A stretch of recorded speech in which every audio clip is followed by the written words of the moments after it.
드디어 기다리고 기다리던 아바타, 불과 젤을 직접 관람하고 왔습니다. 13년 만에 돌아왔던 지난 2편이 판도라의 생태계를 넓혀가는 과정이었다면 이번 3편은 제임스 카메론 감독이 왜 그토록 이 시리즈의 진심이었는지를 제대로 증명하는 작품이었습니다. 영화를 보고 나오면서 가장 먼저 든 생각은 우리가 알던 판도라는 이제 시작일 뿐이라는 점이었습니다. 그동안 봐왔던 푸른 숲이나 바다와는 차원이 다른 뜨거운 화산과 제의 땅이 주는 압도적인 분위기가 정말 대단했습니다. 시각적인 즐거움을 넘어서 묵직한 무게감까지 느껴졌거든요. 오늘 영상에서는 극장에서 직접 확인한 이 놀라운 세계관의 변화를 아주 밀도 있게 다뤄보려고 합니다. 단순히 화면이 화려하다는 평가를 넘어서 3편이 영화 기술이나 스토리 면에서 어떤 정점에 올라섰는지 하나씩 뜯어보겠습니다. 지금 시작합니다.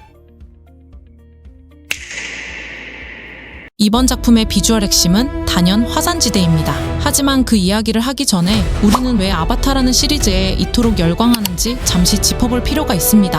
1편이 전세계 역대 흥행 1위를 기록할 수 있었던 건 당시로선 불가능해 보였던 3D 기술의 완성 덕분이었죠.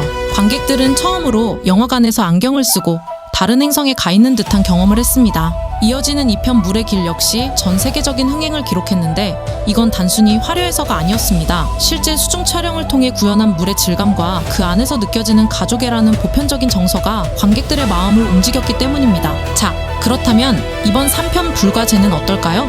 제가 직접 본 3편은 전작들의 흥행 공식을 그대로 이어받으면서도 그 한계를 다시 한번 뛰어넘었습니다. 2편의 물 그래픽이 경이로움의 대상이었다면 3편의 화산과 불은 전율 그 자체입니다. 화면을 가득 채우는 용암의 흐름은 단순한 CG가 아니라 실제 물리 법칙을 수만 번 계산해서 만든 시뮬레이션의 결과물입니다. 용암이 지형을 녹이며 흘러내리는 모습이나 공중에 흩날리는 미세한 화산재의 움직임은 광학적 리얼리즘의 정점을 보여줍니다. 이런 기술적 완성도는 자연스럽게 엄청난 흥행 예상으로 이어지고 있습니다. 1편과 2편이 숲과 바다라는 아름다운 자연을 보여줬다면 3편은 인간의 본능을 자극하는 불이라는 강렬한 소재를 선택했거든요. 특히 전 세계 평단에서는 이번 3편이 역대 아바타 시리즈 중 가장 빠른 속도로 흥행 기록을 갈아치울 것으로 내다보고 있습니다. 단순히 보는 즐거움만 있는 게 아니라 화산지대의 척박함 속에서 피어나는 새로운 갈등과 서사가 관객들을 다시 한번 극장으로 불러들일 수밖에 없게 만듭니다. 2편을 보며 판도라의 아름다움에 취했던 관객들이라면 이번 3편에서는 판도라가 가진 또 다른 강력하고 파괴적인 힘에 압도당하며 다시 한번 아바타 신드롬을 일으키게 될 것이라고 확신합니다. 이번 3편에서 우리가 가장 주목해야 할 포인트는 바로 새로운 나비족인 제의 부족입니다. 이들은 우리가 그동안 봐왔던 나비족과는 완전히 다른 환경에서 살아온 종족이에요. 숲이나 바다가 아니라 척박한 화산지대에서 적응하며 살다 보니 피부색부터가 우리가 알던 푸른색이 아니라 잿빛을 띠고 있습니다. 거친 환경 때문인지 피부 질감도 훨씬 단단해 보이죠. 이들의 성격이나 문화도 흥미롭습니다. 불을 섬기는 종족답게 매우 공격적이고 폐쇄적인 면이 강해요. 이런 성격은 그들이 입고 있는 옷이나 꾸민새에서도 잘 나타납니다. 제작진은 이들의 차림새와 무기 하나하나에 정말 공을 많이 들였는데요. 화산석을 깎아 만든 날카로운 창과 화살, 그리고 뜨거운 열기를 견딜 수 있는 특수한 식물로 만든 갑옷들은 이들이 얼마나 강인한 종족인지를 한눈에 보여줍니다. 특히 이들이 타고 다니는 새로운 비행 생물들도 빼놓을 수 없습니다. 숲의 부족이 타던 이크란과는 생김새부터가 완전히 다른데요. 화산지대의 뜨거운 상승 기류를 타고 비행하기에 최적화된 모습이라 훨씬 더 거칠고 위협적인 느낌을 줍니다. 이 생물들과 제의 부족이 맺고 있는 공생관계는 그동안 우리가 봐왔던 평화로운 나비족의 모습과는 전혀 다른 긴장감을 자아내요. 이들이 화면에 등장할 때마다 느껴지는 압박감은 정말 대단합니다. 단순히 새로운 종족 하나가 추가된 게 아니라 판도라 행성에는 우리 편만 있는 게 아니라는 사실을 일깨워주거든요. 제작진은 이런 설정을 통해 아바타의 세계관을 훨씬 더 입체적으로 확장시켰습니다.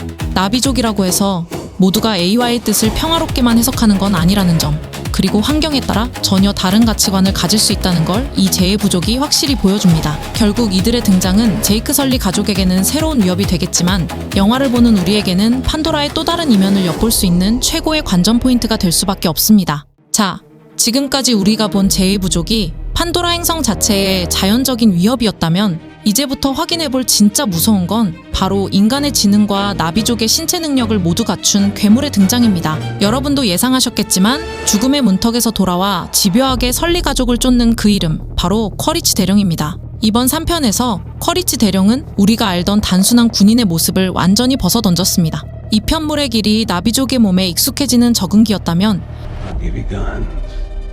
I'll give you comms. RPGs.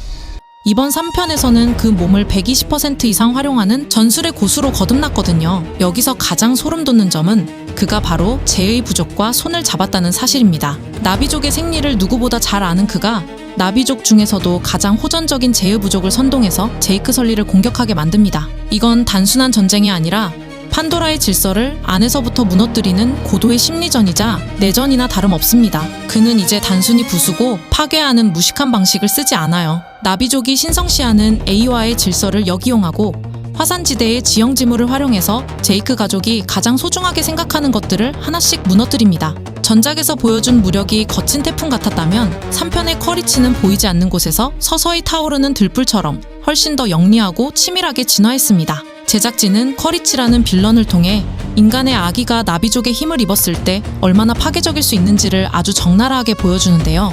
그가 화염 속에서 재의 부족을 이끌고 나타나는 장면은 아마 아바타 시리즈 전체를 통틀어 가장 압도적인 빌런의 카리스마를 느끼게 해줄 겁니다. 하지만 진짜 소름 돋는 건 영화 곳곳에 숨겨진 복선들입니다. 3편의 결말 부분에서 4편과 5편으로 이어지는 거대한 힌트들이 쏟아지거든요. 판도라 행성 자체가 하나의 거대한 생명체로서 인간들에게 어떤 최후 통첩을 보내는 듯한 느낌까지 받았습니다. 지금까지 아바타, 불과 재의 모든 것을 살펴보셨는데 어떠셨나요? 제가 직접 극장에서 느꼈던 그 뜨거운 열기가 여러분께 조금이라도 전달되었으면 좋겠습니다. 제임스 카메론 감독은 이번에도 우리가 상상할 수 있는 한계를 다시 한번 깨트렸습니다.